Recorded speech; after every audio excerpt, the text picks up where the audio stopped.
その通りだ。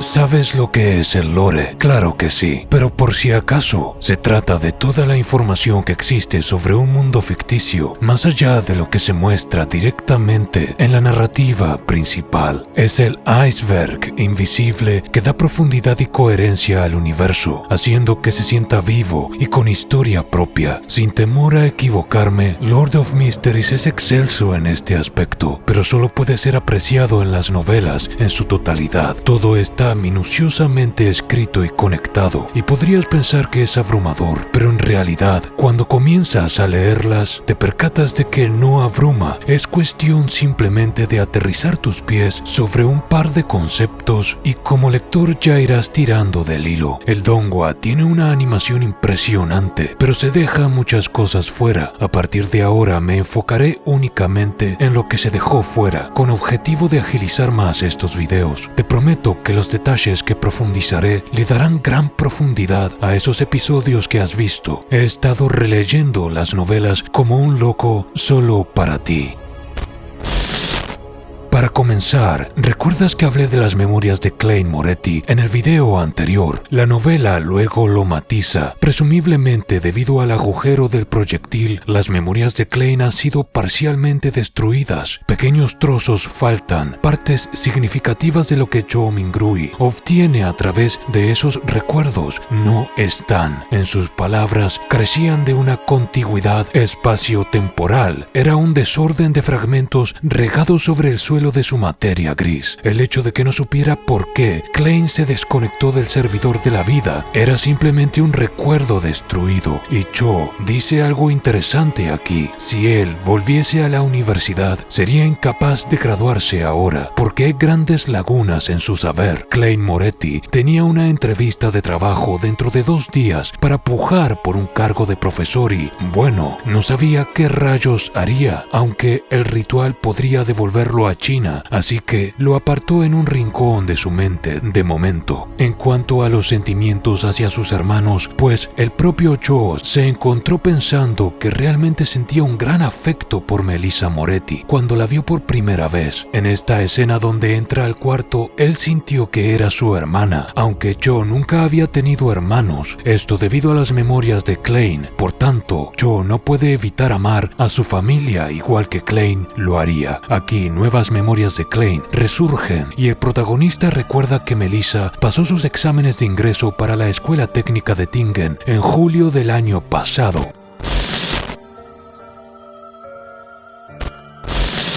En el continente del norte estaban en verano en ese momento, pero debido a la ubicación tan al norte de reinos como el de Loen, las temperaturas nunca sobrepasaban los 30 grados, incluso en el día más caluroso. Para Melissa, ser admitida en la escuela técnica y entrar al departamento de maquinaria y vapor siempre había sido un sueño, pero esto significó un incremento en los gastos educativos, implicando que Benson tuviera que trabajar horas extra y aceptar encargos más peligrosos en su faena de importación y exportación, porque el conflicto entre el continente del norte, donde nos ubicamos ahora, y el continente del sur se había intensificado y esto afectó negativamente su rubro laboral. Pobre Benson. Y hablando de estudios, otra cosa que el donghua omite es que Klein Moretti se la pasaba encerrado estudiando porque él, al ser de la plebe y no un noble, no había tenido conocimientos como por ejemplo saber antiguo Feisak, por lo que en la universidad tuvo que ponerse a tiro con los nobles que ya tenían educación previa. Esto significó que pudo graduarse aunque con calificaciones promedio. Aprovecho para decir que el Feisak deriva del antiguo Feisak, que a su vez viene del lenguaje Jotun de los gigantes. El Feisak moderno se habla en el Imperio Feisak, un país del continente del norte. El lenguaje Hermes está basado parcialmente en el lenguaje del antiguo Feisak y está enfocado en rituales y cuestiones de lo oculto y lo místico. Esta distinción no la hice en el video anterior, por lo que aprovecho para aclararlo aquí.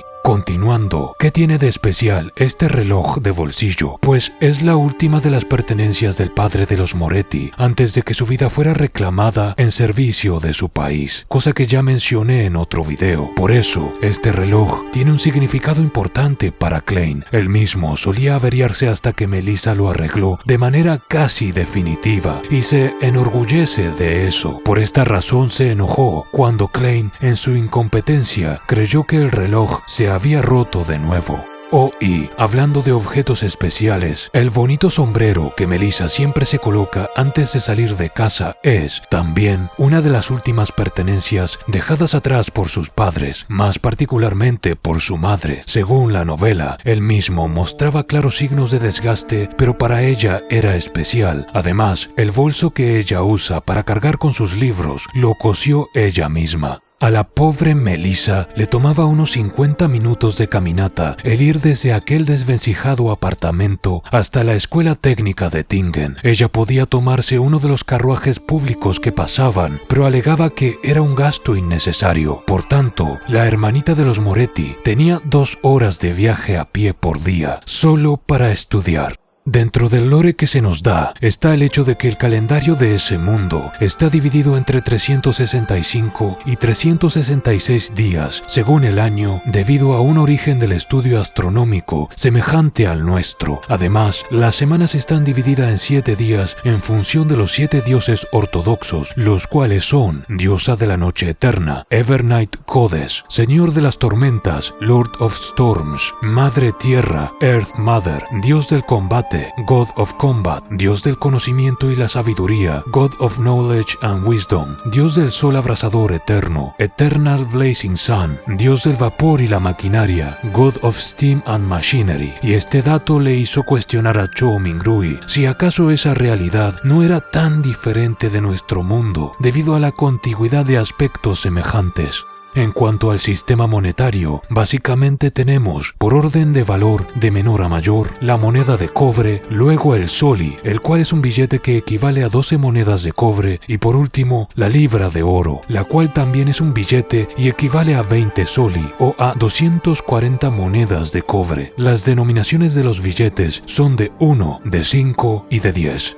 Agárrate a tu asiento ahora. ¿Y qué hay del emperador Rosell? ¿Por qué es tan importante? Bueno, más allá del hecho de que, al igual que nuestro protagonista, él transmigró desde nuestro mundo hacia este, Rosell inventó el motor a vapor, mejoró la navegación de los barcos, derrocó el gobierno imperial del reino de Intis, fue reconocido por el dios de la artesanía o craftsmanship. Tras la transformación de la República de Intis, se convirtió en primer cónsul y a partir de allí, su ambición se desborda. Rosell no solo fue un visionario, fue un conquistador. Él encabezó las invasiones a otras naciones del continente del norte, sometiéndolas a la subordinación bajo la nueva República de Intis. Naciones como Feinapoter, el Imperio Faisak y el Reino de Loen, que es donde inicia esta historia. Recuerden, Klein vive en Ciudad Tingen, que se encuentra en la zona norte del Reino de Loen, que se encuentra a su vez en el continente del norte. En definitiva, Rosell se mandó grandes movimientos napoleónicos de desmedida ambición. Él se autoproclamó, oigan bien, emperador César, y bajo su reinado fue que la iglesia del dios de la artesanía o craftsmanship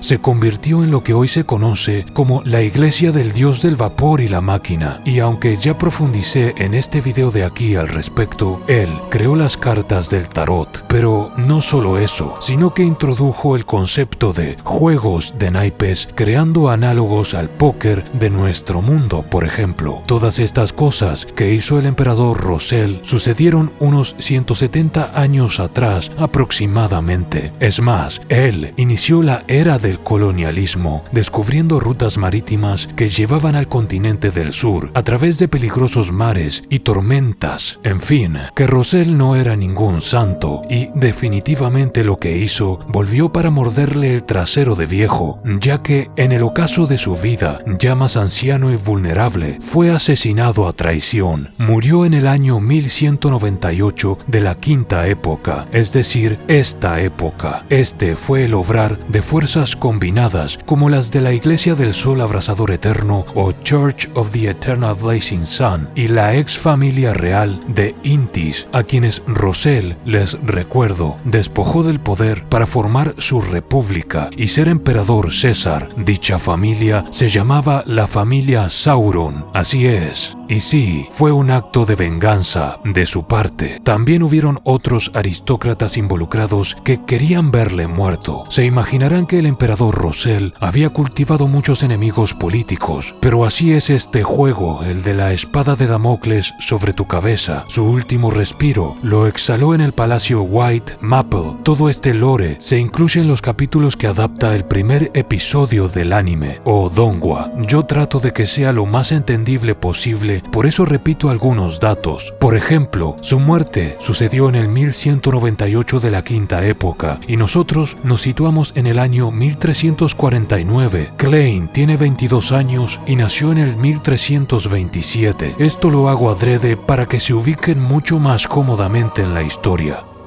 Continuando con las explicaciones, aquí un dato curioso. Una de las razones por las cuales Klein decidió entrar a la carpa de adivinación fue para satisfacer su curiosidad respecto a si acaso aquella mujer sería capaz de adivinar que él era un transmigrador, y siendo que está hambriento de información en aras de conseguir regresar a casa. Entró. ¿Tiene sentido? ¿No? La experiencia de volver a hacer el ritual por primera vez tras transmigrar fue increíblemente dolorosa para el protagonista. Sintió como si su cerebro fuera a estallar, y aunque se esforzara y enfocara todo lo posible para entender qué era lo que aquellos murmullos decían, no conseguía comprenderlos. Algunas eran voces seductoras, otras iracundas. Todo el espectro de emociones se podía encontrar en ellas. Una vez en la dimensión de la niebla, cuando vio esas estrellas flotando, decidió tocar una por curiosidad. Al verla estallar, tocó con su hombro otra al retroceder, lo cual fue accidental. Se nos dice que él sintió como si su espíritu se desbordara y su mente se vaciara por completo. Audrey Hall, de 17 años, se encontraba en una lujosa casa en el Distrito Real ubicado en Backlaund, la cual era capital del reino de Loen, o mejor dicho, es capital. En ese momento ella estaba intentando hacer que algo mágico sucediera con un elegante vestidor con un espejo roto. Ella era una fanática de lo oculto y según su padre esa era una reliquia que había pertenecido a los tesoros del emperador negro de nombre Salomón. Audrey había vocalizado cánticos que se sabía tras leer algún libro o cosas por el estilo. Se podría decir que Audrey era un poco como Zhou Mingrui en China antes de transmigrar. Esto transcurrió por 10 o 20 minutos hasta que se frustró. Creyó que su padre le había mentido. Nunca se hubiera esperado lo que sucedió a continuación. Fue absorbida hacia ese reino neblinoso en forma de proyección holográfica, por decirlo en términos que el propio Zhou Mingrui usa. En cuanto a Alger Wilson, él se encontraba en un barco en el mar Sonia específicamente, y lo que sostenía era una poción incompleta que le permitiría avanzar a la secuencia 7 de su Sendero del Tirano, que también se conoce como Sendero de la Tormenta. Sí, cuando Alger Wilson fue invocado al mundo de la niebla por Klein Moretti, él no solo ya era un Beyonder, sino que se encontraba en la secuencia 8, llamada Folk of Rage, o Gente de la Furia. Esta es mi traducción, por lo que puede que en español se haya localizado de otra forma. Gracias a los 100 mililitros de sangre de tiburón fantasma que Audrey Hall le entregaría luego, fue que él pudo avanzar a la secuencia 7, conocida como Marinero. Cuando aquellos aparecieron frente a Klein Moretti, su mente funcionó a máxima velocidad. Tenía dos opciones: o fingir ser otra víctima que había sido traída allí contra su voluntad, usando esto para establecer vínculos de iguales y ganarse su confianza, o seguirles el juego y ser esa entidad poderosa que a través de sus palabras y lenguaje corporal, tanto Audrey como Alger parecían creer que él es. La de Klein fue una jugada brillante arrogante y sumamente atrevida. Había mucho que podía salir mal. Por eso fue que se mantenía en silencio, porque cualquier cosa que dijera podía poner en peligro su fachada de Dios. Y además, él quería información. Lo que pensó en ese momento fue, literalmente, debo explotar la ventaja psicológica que tengo sobre ellos y aprovecharla al máximo. Todo un Light Yagami. This is my perfect victory! That's right! I win! Y no hace falta que lo diga, pero inicialmente, tanto Audrey como Alger estaban aterrados, aunque luego esto se convirtió en reverencia y confianza, más por el lado de Audrey porque Alger le temía a Klein. Él era un sujeto que sabía muchas cosas y había visto otras tantas. Era un respeto que provenía tanto del temor como de la sabiduría, y esto no sé si se menciona realmente en esta escena, pero la niebla era muy espesa, tanto que Klein no podía ver con claridad los rasgos faciales de aquellos dos, solo intuía sus siluetas y colores. Sabía que eran una mujer y un hombre, pero no mucho más realmente. Además, él intuía que a medida que ganara poder y control sobre sí mismo y esa dimensión, la niebla se iría disipando. Otra cosa que no se aclara muy bien en el anime o donghua es que la mesa y las sillas aparecieron porque él pensó que hablar de pie no le hacía mucha justicia a su fachada de Dios. Creyó que estar sentado sería más apropiado. Cuando la mesa y las sillas aparecieron, se sorprendió y entendió que él estaba en control de esa dimensión. En el donghua parece que él supiera desde el inicio qué hacer, pero todo es más bien un accidente tras otro. Es básicamente él maniobrando el timón de un barco a la deriva, pero lo hace muy bien. Si les interesa saber más detalles del sitio, la mesa era de bronce, habían 5 sillas de cada lado, todas de piedra negra con extrañas constelaciones grabadas en sus respaldos que eran inverosímiles con la realidad, es decir, no existían en el mundo según Klein. Se trataban de realidades paralelas, constelaciones que existían en otras dimensiones, otros mundos, pues no lo sabemos de momento. En esta escena hay mucha exposición del mundo. Algunas cosas ya las vimos en el episodio 4 si no me equivoco, pero en realidad todo sucede aquí. Sabemos que existen 3 iglesias importantes en el reino de Loen, aunque no son las únicas. La iglesia de la diosa de la noche eterna, la del dios del vapor y la maquinaria, y la del dios de las tormentas. Cuando Audrey le pregunta a Alger cómo ser una Beyonder, este le dice que debía de acudir a una de estas, pero eso no solo ya lo sabía ella, debido a que era una fanática de lo sensual, digo, de lo oculto, sino que no quería ser un perro atado a los designios y agendas de estas iglesias, que eran básicamente facciones que se repartían jurisdicciones en el reino. Algo que no se dice en ningún episodio del donghua, si mi memoria no me falla, es que Alger explica que los Beyonders son pocos en comparación con antes, al grado en que la gran mayoría de personas jamás se cruzarían con un Beyonder en su vida.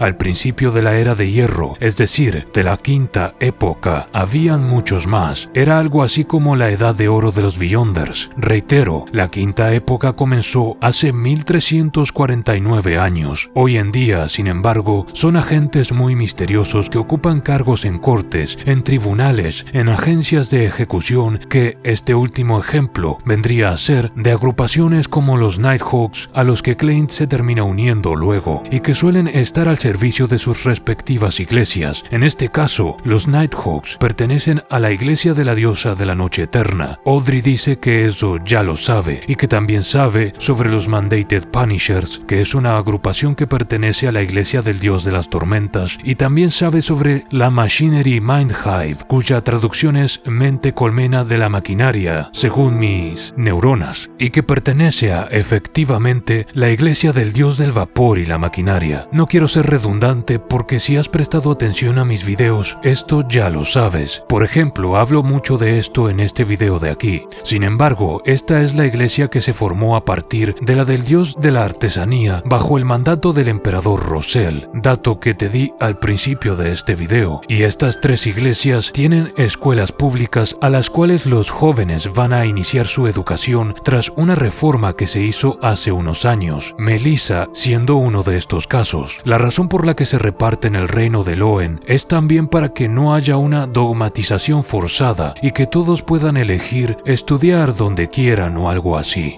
Las alternativas que tenía Audrey para convertirse en Beyonder era la de acudir a alguna familia noble de gran importancia, con una ascendencia e historia de 1000 años, o recurrir a organizaciones clandestinas sumamente malignas. Al final del día siempre había que pagar un precio. Para su fortuna, ella y él pactaron un intercambio: información sobre la poción del espectador para Audrey y 100 mililitros de sangre de tiburón fantasma para Alger, el cual lo recibiría por correspondencia en el mundo real. En esta conversación, Alger revela parte de las habilidades de una poción de secuencia 9 del Sendero del Tirano: escamas ilusorias bajo la piel, mayor fuerza, gran equilibrio al grado en que ninguna ola te derribaría sobre un barco. Esto significa que en tierra firme tiene un equilibrio aún mayor, y también puedes nadar como un pez y aguantar la respiración hasta 10 minutos. Estas habilidades él ya las posee, ya que se encuentra en la secuencia 8, como dije anteriormente. Aquí es también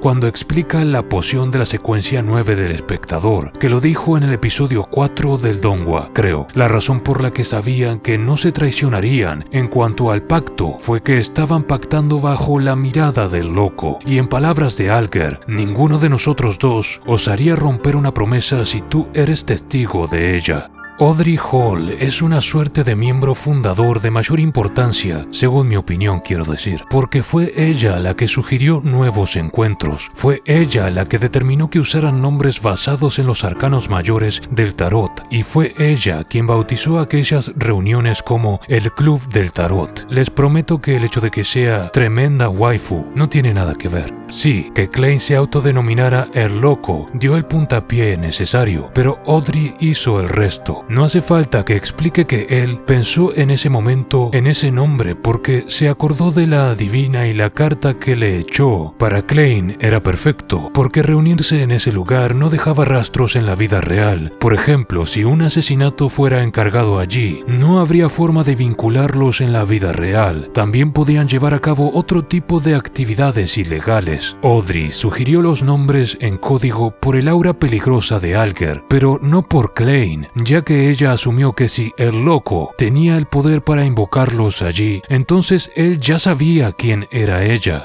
Dentro de todas las cosas interesantes que dice Alger, corrigiendo a Audrey, que por cierto se omiten, está la de que las cartas del tarot fueron introducidas por Rosell, pero no son el método de adivinación por excelencia, son simplemente una manera más simbólica y con mayor carga lógica para adivinaciones más precisas. Pero en general, toda la población tiene una espiritualidad dentro. La gran mayoría viven ignorantes a las señales que el mundo les da, pero el espíritu de cada uno resuena con el mundo y el mundo responde. La adivinación es simplemente entrar en comunión con tu espíritu y, a través de muchas de las herramientas disponibles, interpretar las señales. También es un método para conocerte mejor a ti mismo. Ya vimos a Klein usar varias herramientas para adivinar cosas. También se habla de las 22 cartas de la blasfemia creadas por Rosell, que contienen los secretos de cada sendero y secuencia, pero todo eso ya lo expliqué en este video de aquí. Los 22 arcanos